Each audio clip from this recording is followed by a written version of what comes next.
Welcome to Realtors Unfiltered, where we pull back the curtain on the world of real estate. No fluff, no filters, just real stories, real advice, and the realities of buying, selling, and everything in between.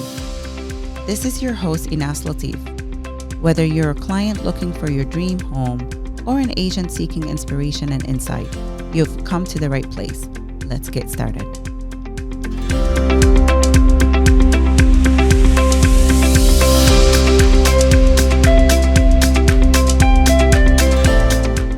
Thank you for tuning in. I'm Inas Latif, and today I have a special host with me here, Elizabeth Watson. Whoop, whoop. Thank you so much for having me. Thank you for being here. Elizabeth, you've been in the business how many years now? Since 2016, believe it or not. You want to tell us a little bit about that story and how you started? Sure. Okay. So that's a really good question. So when I started, my mom was super sick. She was actually in the beginning phases of her cancer journey. And in my mind, I was working a 9 to 5, and I thought, if I got into an industry that there was no quote schedule, right, that I would have the flexibility needed to be there for my mom, be there for my, at the time, 2-year-old son. However, I learned fairly quickly that that's not the case, right? Right. So being in real estate, your schedule is based upon everybody else's schedule. But needless to say, I took a 2-week PTO time from the job that I was working, did the accelerated program while getting the PTO from my other job for real estate school, passed my test on the first try, and that's how it all began. Mm-hmm. And since you were going through some family emergency at that time, and it wasn't as flexible as you expected it to be. Not at all. How did you deal with it? Honestly, the best way that I knew how. My mom was super sick. Ultimately, she ended up passing away in 2017. So sorry to hear that. Thank you. But it's not necessarily in vain, right? Like, she was handing out my business card while she was on her deathbed. Like, all of the doctors here at Roswell, they knew my name. They knew who I was. And my mom made it her business to make sure that everybody knew that that was her daughter.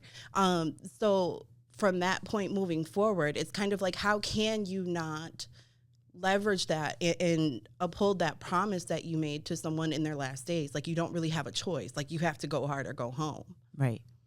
Period. Right.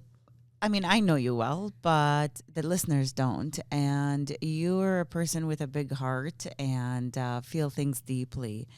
How do you handle emotions when clients face setbacks? Okay, so I'm going to be really honest with you. Like, because my clients mean so much to me, like, I'm with them on that roller coaster. I feel those setbacks internally, right? Like, you don't want to let your clients know that you're feeling away, but I go through the same emotions that they're going through. But at the end of the day, you have to think about what led those people to where they're at, right? Like, they overcame so much to get that pre-approval. You have to get your credit in order. You have to save up money. Like, so you have to really hone in on what their why is and what makes them want to move forward, and remind them of why we are here. Like, I understand you didn't get that house. I'm so sorry. But what's meant to be is going to be. Like, you know this. Like, you are the queen of manifestation, right? Like, right.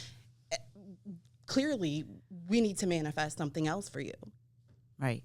So how do you help them manage their expectations and their feelings once you come to that point with yourself when dealing with clients? Sure. I give them the exact same thing I give myself. You got 24 hours to be sad, right? And after that, we're picking ourselves up by the bootstraps and we're going to find something else. Yeah. You can't spend too much time. This market moves too fast. Yeah. You can't spend too much time being sad and moping around. Like we don't have that much time. So you get 24 hours, you can be sad, and then we're going to move on and we're going to find more properties for you. Can you share any stories with any specific clients that maybe there was a lot of that emotional roller coaster involved during the process, and how you navigated through that, and where is the client now? There's one that definitely comes to mind immediately. She is she is my favorite client, and she knows, like, she's my favorite. We looked at 127 properties in total, and I'm not kidding you when I say 127 properties. We lost out on a lot. She also was very peculiar in her taste of what she wanted. However, we were able to nail down a property that she loved. She didn't stay that long, though. I think she stayed for approximately 2 years, maybe 3. And then she decided that this just wasn't for her, and she moved out of the country, so we had to sell it again. How does that resonate with you? I mean, I love her so much. Like, she became family to me, so it's just kind of like, whatever, like, I'm thankful for every moment that I got to spend with her. So even though she didn't stay long, and even though we worked so hard to nail down the property, like, it is what it is. Like, she's living her best life now. Her kids are living their best life. Like, I'm just thankful to have been a part of it. Sometimes it could be dangerous to get emotionally attached to a client. I disagree. I mean, it might be dangerous to your own mental health, sure, yeah, but, like, my people are why I do this. Right. I find myself, when I get attached to a client, doing things outside of my job description and scope, 100%. over and beyond what I should be doing. 100%. I mean, Right. I'm your token empath. Like that, I'm like that with all of my clients. Like, so it does definitely take a toll on me, but it's like, my clients are my driving factor. Like, I can't help it. Yeah. So we often talk about real estate being a relationship business. Yeah. What types of relationships have you been able to build during that business? So many, like, so many meaningful relationships. Like, you have to think about how much time you are spending with your clientele. You see them more than you see your own family. Mm-hmm. So, I mean, the relationships that I've built are some of the most truest, most genuine, most authentic relationships that I've had, to be honest with you, throughout my entire life. I have like 3 core friends that I've carried with me from like childhood to now. Right. And then there's obviously you guys, my team, and then there's my clientele. Like, I don't have like a bulk of my meaningful relationships are my clients. Amazing. I love them. How do we stay in touch with our clients once that relationship is built? What are some of the things that you're doing to stay in touch with your clients? So, I advise all of my clients at closing that I don't go away. Why do I feel like you're a stalker almost at this point? And because I am. Like, you have to think, you guys have taken up such a chunk of my life, and like, we've built this relationship. Like, I've been invited to weddings, baby showers, house parties, like, you name it. Like, I become a part of the family. So, and by no means, it's not like that with every single client, right? Like, we do have like our reload people. For them, I'm always sending like a, hey, how are you text, or, given like a holiday season, or honestly, if they genuinely just cross my mind, like, you need to let your people know, like, hey, I'm here. I've been thinking about you. Just wanted to let you know. And you want to know what? It's funny that we're talking about this, because I reached out to one of my clients yesterday, and we actually have our own symbol emoji that we send each other, like, when we're thinking of each other. Is it a tomato? No, it's a compass. Thank you. Oh. And I wouldn't have known if I wouldn't have reached out to her. She's actually out in LA right now with all of the fires. And I'm like, oh my goodness, are you okay? She's like, yeah, I'm good. Just make sure that you keep everybody in your thoughts. Like, it's crazy out here. Yeah. So it's important to check on your people. You don't know where they're at, what they're going through. Like, it's important. Absolutely. So I couldn't often Mm-hmm. when disagree with you we're more. in people's homes, people live differently. We see different things. We see different types of properties, different maybe personal items that are different than what we're used to or what we have in our homes. Agree. Tell me a little bit about what's the weirdest property you have ever toured and why? Okay. So there was a property that I toured with a client. Full transparency, I thought it was odd that they even requested to tour the property. I think that even like based on the photos, like everybody who toured this specific house, they knew like it was going to be a different experience. What was in the photos that made you feel that way? So the theme, I think that was like what they were trying to do was a theme. The theme was a boat. The whole house was like structured after a boat. Mm-hmm. A boat. So Like the exterior of the house looked like a boat? Not the exterior, no. So it was like an optical illusion. So it looked like a normal property on the exterior. However, when you got inside, it was like I'm just waiting for Captain Hook to arrive. And you can see that in the photos. 100%. Yeah. And like your clients wanted to see. Do you think they wanted to see it out of curiosity? 100%. That's why. Because they didn't even they didn't make an offer. Like it wasn't like their vibe. I was also curious, so I wasn't necessarily opposed to it. I mean, I would think a property like that will definitely spike some curiosity 100%. in the marketplace. And I'm sure people looked at it who had no intention of buying a home. 100%. I mean, so it was interesting for sure to see, right? Because like, how was this functional for someone, right? Like, how was this? How did this work, right? But to each his own. That's the beauty of real estate. Like, it's not a one size fits all situation. Like, everybody lives a different way and likes different decor. Absolutely. So, yeah. So you showed up to the property with your client. Yeah. Walked in the front door. Was Yeah. it the front door? It was. What did you see when you walked in the front door? So imagine what the inside of a boat would look like. Like, I'm talking like shiplap. I'm talking lots of woodwork. I'm talking aye, captain, right? Like, it's as soon as you walked in the door, like that was the theme, from the living room to all of the hallways to even the kitchen. Yeah, I'm curious about what the kitchen may have looked like. How did it function?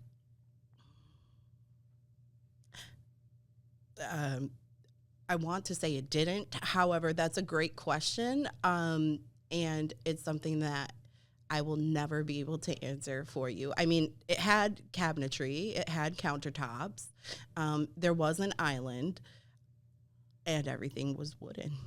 That's interesting. Yeah. What was the client's reaction as they were touring the property? I think that they didn't want to feel like they were wasting my time, which they really didn't have. Like, I knew that it wasn't their cup of tea. I knew that. It's so not they were funny like, when they try to lie to us or trick us, but like, we're on to you. Correct. Like, Right. I know you and your style better than you know your own style. Like, I know what you like. And I knew that this was going to be not what you were looking for. However, like, we both signed up for this, so let's just enjoy it. Man, I would have addressed it. I would have said, I know you would have. We both know this is not the right house for you. Why are we here? We're going to have some fun. You know? I agree, but it was just kind of like they were so sweet. Like, they were looking for a first time property, like in a decent price point, and this came up, and I think that if I could guess, it was probably the husband's idea. I'm sure that there were probably discussions that I was not a part of like, why are we doing this? Like, I don't want to do this, but we did it, and it worked out. Did anybody try to sneak pictures? You did, didn't you? Look in the group chat. I think that I did send it. I think I did send it. And if it wasn't I hope me, I'm not getting you in trouble right now. No. And you want to know what? If it wasn't me, it may have been someone else on our team. Just saying. Like, I may not be the culprit. Well, with that said, we see weird properties, weird things, but we also come across a lot of funny things. Let's what would you consider the funniest thing that you've ever seen during a showing? The funniest? Or, yeah. That's kind of a tough one because there's so many. Okay, so one of my clients, she's an older woman and amazing, obsessed with her, love her. We were looking at a property. Am I allowed to say like where or no? Can I say no? Okay, so we were looking at a property and we were in the backyard and there was a snake In the backyard? in the backyard. And Like I'm a not garden talking. snake? Oh no. Oh no.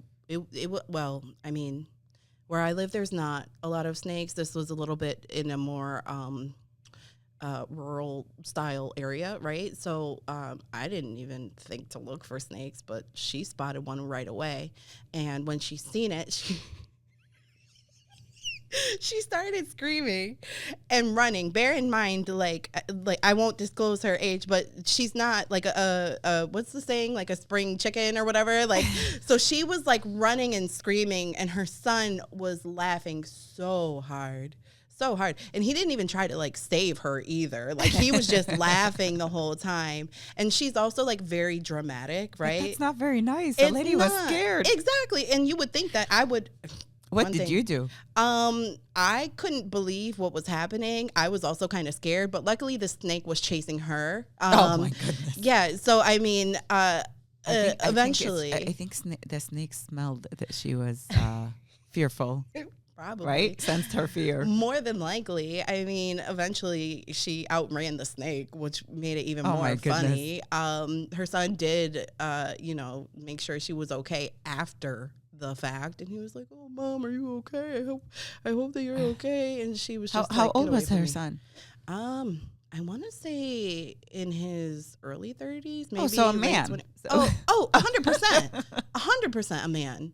And he thought it was so funny. And I'm not going to lie to you, I thought it was hilarious just because of how dramatic of a person she is. So it wouldn't, like, if I seen a snake and it was chasing me, I would be just as dramatic. However, like, she took it over the top, right? Like she took it over the top.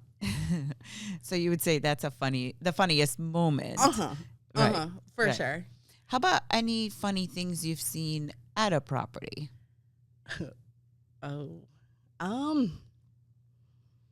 There's nothing that really like sticks out. Like we see crazy things all the time, silly things all the time. Like I'm trying to think if there's anything that really like stands out. It becomes sort of our normal now. Yeah, like right? what is, I guess that's subjective. Like what is a funny thing at a property, right? Like we see it all. Right. Like we see it all. Right. Typically, too, we see all kinds of different pets and different ways people, keep their pets and so forth as well. 100%. Have you had a horror story with a pet during a showing experience with any of your clients aside from the snake? That snake was not a pet. That was out in the with pets. That's a good one. I feel so boring. Like there's nothing that I can think of like with pets. Oh, no, I'm lying to you. I am lying to you. I had a client who was afraid of this might also coincide with one of the more funnier stories. So I was showing a client a property that they had dogs, but the dogs were crated, right? Because you can't just have your dogs roaming around. And my client, I didn't know this, but she was scared of dogs, even though the dog was in a crate. So the dog started to bark at us, and she jumped on my back. Oh, my goodness. So in the real estate industry, we're often working with clients very closely, and they're going through their own situations, whether it's sad or happy or a life change, a new chapter. What's the most rewarding part of your job? That's an amazing question. I touched on earlier, like, think about all of the things that your client had to do to get in front of you. And ultimately, they have a dream, right? They have a goal to accomplish.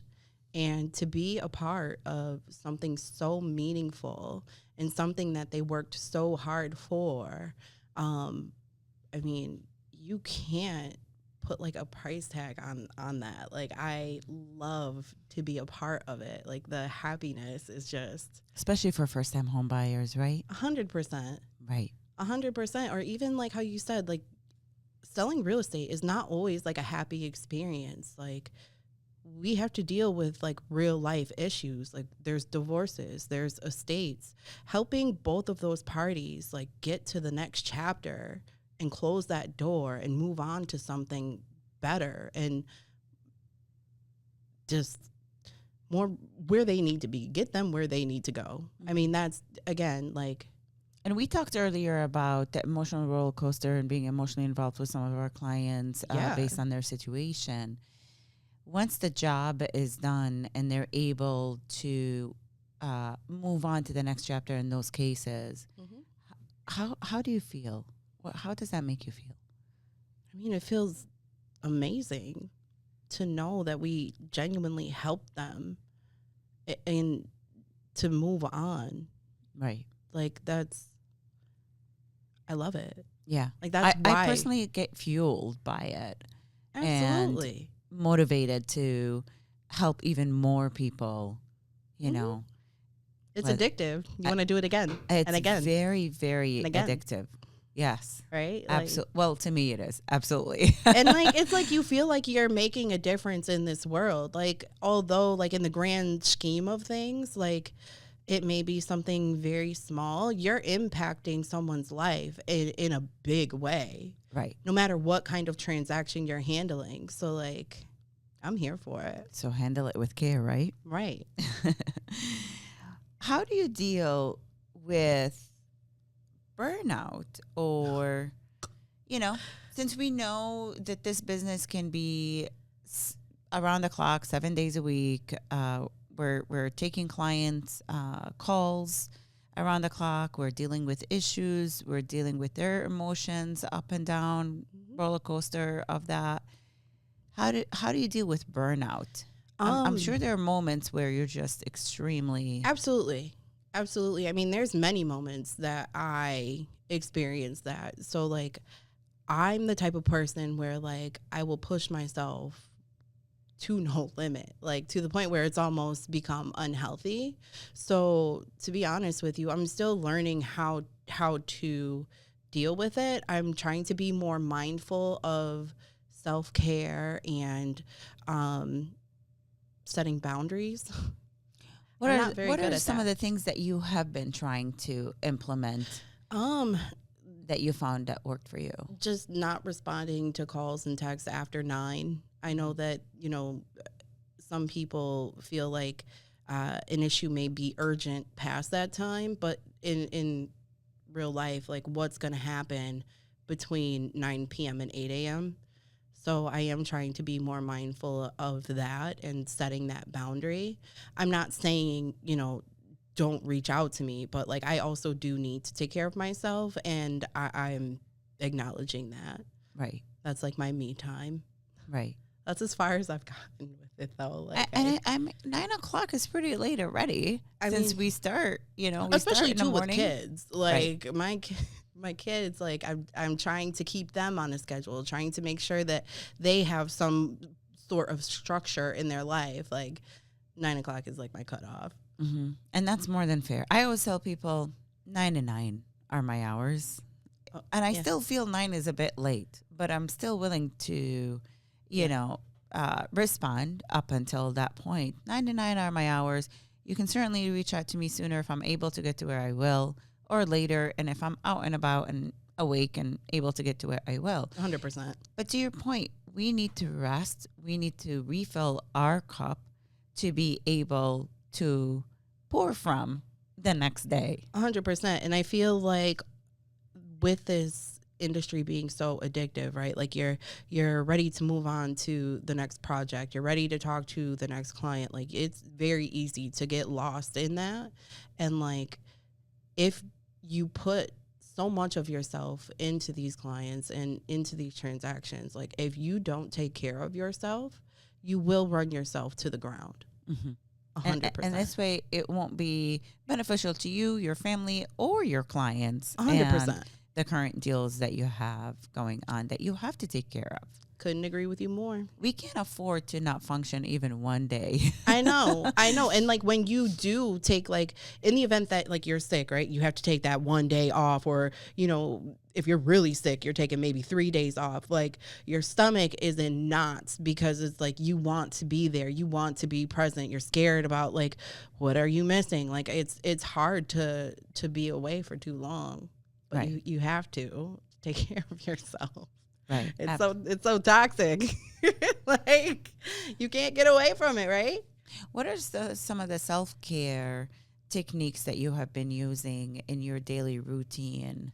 Okay, so help this you stay is focused? a really good question, because I actually started doing yoga with one of my clients. Like, and it's so fun. And like, she's somebody who, she's a little, like, she doesn't like people. She likes me, but she does not like people. So I felt special that she was like, "Hey girl, do you want to like do this?" Well, with maybe me? she likes people, but she's picky about her people. I'll take that. I'll take Okay. that. But I started doing that with her, and that's so special because like, it's almost like I'm working. It's like killing two birds with one stone, because I'm spending time, you know, with a client of mine, and then B, I'm like taking care of myself and like getting all the feels and trying to relax, and that's like my favorite thing to do. Also too, I have been reading books about like self-care. Actually, one of them you recommended to me. Well, that's not necessarily a self-care book. I would call that like a motivational book, The Gap and the Gain. Which one, if you don't mind sharing? Oh, The Gap and the Gain. I Yes. love that book. Yeah. I loved that book so much. And it like catapulted me into like, I enjoyed reading that so much that I've started reading other books, and it's just been nonstop, and I love it. Can you tell the listeners a little bit about The Gap and the Gain, what you learned from it? I learned from that book that like, there's no such thing as losing, right? Like, either you're winning or you're learning.